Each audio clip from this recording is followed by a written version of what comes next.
The year is 2019.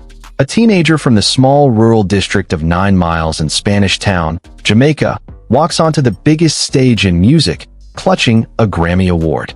She is just 19 years old, her locks tied back, her smile a mixture of sheer disbelief and quiet confidence. In that moment, Michaela Simpson, the world now knows her as Koffee, does something that no woman in the history of reggae music had ever done before. She wins the Grammy for Best Reggae Album. The last time a Jamaican artist under the age of 25 held that golden phonograph in their hands, the world was a completely different place. But here is the catch, and the reason we are sitting here today in 2026, trying to dissect her life. That moment of victory was just the first ripple in what has become a tidal wave. If you think you know the story of Koffee, if you think her journey peaked with that performance alongside the legendary Stevie Wonder, or when she was named in the Forbes 30 Under 30 list, then you are only looking at the cover of a book that is far thicker, far more complex, and far more expensive than you could possibly imagine. Because while we were all locked down during the pandemic, while the world stopped spinning, Koffee was building an empire. And today, we are going to walk through the gates of that empire. We are going to look at the cars she drives that you never see on Instagram, the investments that would make Wall Street traders jealous, and the home she retreats to when she wants to escape the chaos she created. We are going to answer the question that has 1,000 answers. What is the actual net worth of Koffee in 2026? And what does a life built on Grammy-winning vibes really look like? To understand the wealth, you have to understand the source. Koffee is not just a singer. She is a phenomenon that broke the mold of what modern reggae looks like. Born in 2000, she belongs to a generation that doesn't see genre boundaries. She grew up in a church, singing gospel, but the streets of Spanish Town played dancehall, and the global charts were dominated by hip-hop and R&B. When she picked up a guitar at the age of 12, taught by her grandfather, she was forging a weapon. That weapon was fired in 2017 when she released the single Legend. It was a tribute to Usain Bolt. Bolt, the fastest man alive, heard it, shared it, and suddenly, the world wanted to know who this girl was. But that was just the spark. The gasoline was poured in 2019 with the EP Rapture and the single that would define a generation, Toast. That song wasn't just a hit in Jamaica, it became a global anthem. It played in clubs in London, in cars in Tokyo, on radio stations in New York. It was streamed hundreds of millions of times. And those streams, as we know, are the foundations of modern wealth. When we talk about Koffee in 2026, we are not just talking about a musician anymore. We are talking about a brand equity that is nearly impossible to quantify with simple numbers. If you look at the standard celebrity net worth websites, the ones that throw out figures based on loose estimates, you might see a number floating around that looks conservative. You might see something in the region of $5 to $10 million. But those figures are artifacts of a bygone era. They don't account for the explosion of the music market post-pandemic, the value of intellectual property, or the lucrative touring cycles that have returned with a vengeance. To accurately gauge Koffee's financial standing in 2026, we have to look at the 3 pillars of her income: the music catalog, the touring machine, and the strategic endorsements that align with her good vibes only persona. Let us start with the music. Since her Grammy win for Rapture, Koffee has not been silent. She dropped her debut full-length studio album in the early 2020s, which critics hailed as a masterpiece that fused reggae with R&B and Afrobeats. In 2026, the royalties from that album are a steady river flowing into her bank account. But the real money in music today is in the sync rights and the publishing. Her music has been featured in major motion pictures, in television commercials for luxury brands looking to capture a sense of sun-soaked optimism, and in video games. Every time a film director in Hollywood wants to evoke a feeling of Caribbean cool, the needle drops on Toast. That is a licensing fee that runs into the hundreds of thousands of dollars annually. Furthermore, Koffee owns a significant portion of her masters. In an industry where artists of the past were robbed blind, she came of age in an era where the power dynamic is shifting. She owns her art. That means her catalog is an asset that appreciates in value. If she were to ever sell it, which she hasn't as of 2026, we would be talking about a 9-figure deal, similar to what we've seen with legends like Bob Dylan or Bruce Springsteen. But she is holding. She is playing the long game. Now, let us talk about the road. The The years 2025 and 2026 have been billed as the biggest touring years of the decade. Artists are back on the road, and the demand for live music is insatiable. Koffee has evolved from playing small clubs to headlining arenas and major festivals. She headlined Coachella, she dominated Glastonbury, and she sold out the O2 Arena in London not once, but 3 nights in a row. A single tour date for an artist of her caliber can gross over $1 million. After paying the band, the crew, the trucks, and the buses, a healthy 6-figure sum goes directly into her pocket per show. Multiply that by 50 to 60 shows a year, and you are looking at a touring income that alone rivals the net worth of many B-list celebrities. But Koffee is smart. She isn't just spending this money on lavish parties. She is reinvesting it. She is buying property. She is diversifying her portfolio. And that brings us to the most visually stunning part of our investigation today: the mansions, the hideaways, the places she calls home. There is a common misconception that celebrities buy houses just to live in them. The ultra-wealthy, the true financial strategists, buy houses as investments, as tax shelters, and as assets. Koffee, despite her youth, has surrounded herself with advisors who understand this. While she still maintains a residence in Jamaica, a place where she can go and sit on the porch and remember where she came from, her real estate portfolio in 2026 extends far beyond the island. Let's paint a picture of the primary residence that has the architectural world buzzing. Imagine a structure carved into the side of a hill in the lush hills of Portland, Jamaica. This isn't the Kingston she left behind. This is the serene, untouched paradise where the rich and famous go to disappear. For a long time, rumors swirled about Koffee renting a magnificent property in the area, a place where she could write music in peace. That place, often referred to as a celebrity hideaway, is the legendary Villa Jamil. Located in the exclusive Sansan area of Port Antonio, this isn't just a house. It's a compound of tranquility. While this specific villa is owned by New York social entrepreneurs Whitney Falk and Matthew Brimmer, Koffee has been a guest there, and the lifestyle it represents is exactly the caliber of living she now commands. This is the world she moves in. Just imagine walking through those doors.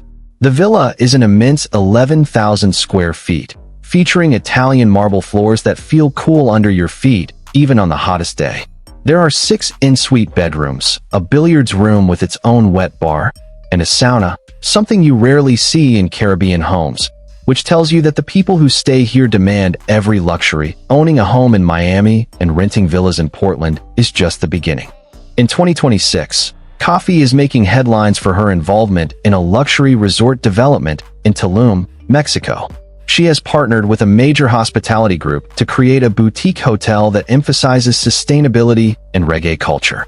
This is a massive shift from artist to entrepreneur. She isn't just endorsing a brand, she is building one.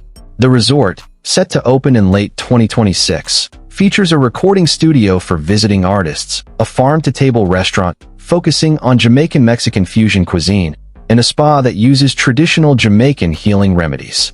This is a multi-million-dollar investment, and it shows that Koffee is thinking about generational wealth. She doesn't want to just sing about the good life. She wants to sell the experience of the good life to her fans. Let's talk about the fleet. You cannot discuss the lifestyle of a 2026 superstar without looking at what sits in the garage. Koffee has famously been low-key about her cars, often photographed taking private cars or being driven. But behind the gates of her Miami estate, the collection is starting to grow. There is a Mercedes-Benz G-Wagon, finished in a matte black, the unofficial uniform of the rich and famous. It's practical, it's safe, and it makes a statement. But the real jewel is a fully electric Porsche Taycan. Koffee has been very vocal about climate change and sustainability. Driving a gas-guzzling hypercar doesn't fit the brand.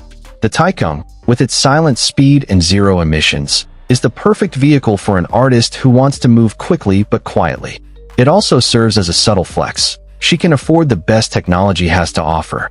When she is in Jamaica, she prefers to drive something a little more rugged, a tricked-out Jeep Wrangler that can handle the rough roads leading to the remote beaches she loves to visit. She is often seen behind the wheel herself, refusing to be isolated by fame. Fashion is another metric of wealth. Koffee has become a staple at Paris Fashion Week. She is no longer just attending shows. She is sitting in the front row, dressed head to toe in the latest collections. She has a partnership with a major French luxury house, rumored to be Louis Vuitton, where she acts as a brand ambassador. This isn't just about getting free clothes. These deals pay millions of dollars annually and require only a few appearances and social media posts.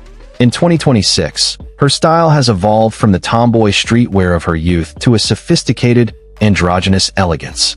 She wears custom-tailored suits that cost more than most people's cars, paired with vintage jewelry that tells a story.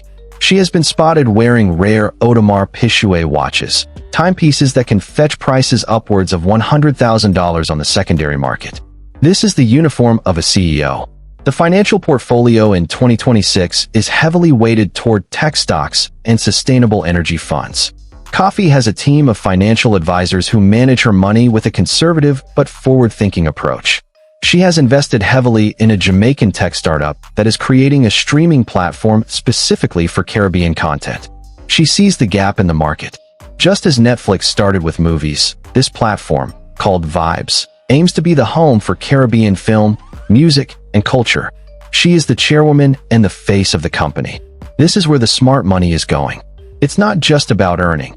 It's about owning the means of distribution. Now, let's address the elephant in the room, the net worth figure. After analyzing her touring revenue, estimated at $15 to $20 million gross in the 2025 to 2026 cycle, her streaming royalties, estimated at $3 to $5 million annually, her endorsement deals with the luxury fashion house and a major beverage company, estimated at $4 million per year, and her investment portfolio including real estate and tech startups, valued at over $10 million. But wealth is not just about the numbers in a bank account. It is about influence. In 2026, Koffee used her influence in a way that shocked the political establishment. She organized a massive concert in Kingston called Unity Fest.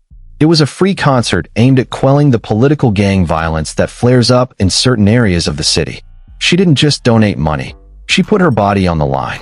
She stood on a stage in the middle of a volatile zone, with rival gang leaders sitting in the front row, and she preached peace. She paid for job training programs and mental health counselors to be on site. This is the new definition of lifestyle. It is a lifestyle of purpose. The mansions and the cars are the backdrop, but the legacy is being written in the communities she uplifts. Yet, for all the luxury, there is a loneliness to it. In the vastness of that 11,000 square foot villa, sitting by that limestone pool, there must be moments where she misses the simplicity of being Michaela. The ability to walk down the street without causing a frenzy. The friends who knew her before the Grammy. That is the price of the ticket. And it is a price she pays with grace. She maintains a tight circle. Her manager, a woman she has known since high school, is a constant presence. Her band members are like brothers to her. She has created a family within the machine. As we look toward the future, the second half of 2026 promises even more. There are whispers of a world tour that will hit South America and Asia, markets where her star is just beginning to rise. There is talk of a fashion line, a collaboration with a major athletic brand to create sustainable, vegan sneakers. Her net worth is not static, it is a rocket in ascent. The Koffee of 2026 is a testament to the power of talent multiplied by business acumen. She took the toast and turned it into a feast. She took the legend and became one herself. So, as we sit here, sipping our own cups of coffee, looking at the life of this young woman from Spanish Town, the question we have to ask ourselves is not just how much money does she have? It is, what are we doing with our own potential? Because if a girl who started singing in church can own waterfront mansions, invest in tech startups, and change the social fabric of her country all before her 26th birthday, then the only limits that exist are the ones we place on ourselves. What part of her journey resonated with you the most? Was it the Grammy win, the business savvy, or the commitment to giving back? I want to know what you think.